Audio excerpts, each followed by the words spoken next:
আজকের এই ভিডিওতে হাজির হয়েছি মন ভালো করার মতো মিঠুন চক্রবর্তীর 5 সিনেমা নিয়ে। নাম্বার 5, প্রজাপতি। রিটায়ার্ড ও একা বৃদ্ধ বাবা ও তার ছেলের টকঝাল মিষ্টি সম্পর্কের গল্প বলে এই সিনেমা। একা বাবার একাকিত্ব দূর করতে কি করলো ছেলে জানতে হলে দেখুন এই সিনেমাটি। নাম্বার 4, কাবুলিওয়ালা। এ যেন রবীন্দ্রনাথ ঠাকুরের কাবুলিওয়ালার নবীন সংস্করণ। সেই স্নেহ মায়া মমতা এক বাবা মেয়ের সম্পর্কের নির্মল ভালোবাসার গল্প বলে এই সিনেমা। সাদা কালোর কাবুলিওয়ালা আমরা অনেকেই দেখেছি, এবারে দেখে ফেলতে পারেন এই রঙিন কাবুলিওয়ালা। নাম্বার 3, আমি সুভাষ বলছি।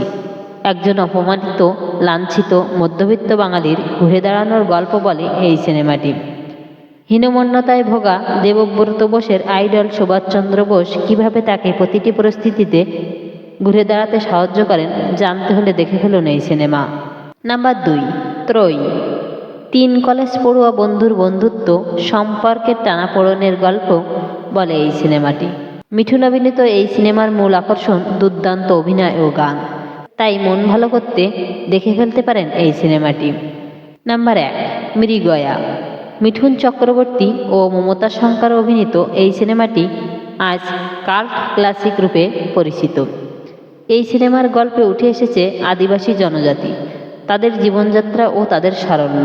কিভাবে একই অপরাধে একজন আদিবাসী সাজাপ্রাপ্ত হলেও একজন অনাদিবাসী নাগরিক সাজা থেকে মুক্তি পেয়ে যান, সেই ঘটনাকে কেন্দ্র করেই গল্প আবর্তিত হয়। এই 5টি মুভির মধ্যে আপনি কোন মুভিটি সবথেকে পছন্দ করেছেন কমেন্ট করে জানাবেন। ভিডিওটি ভালো লাগলে লাইক, কমেন্ট এবং সাবস্ক্রাইব করে পাশে থাকবেন। ধন্যবাদ সকলকে।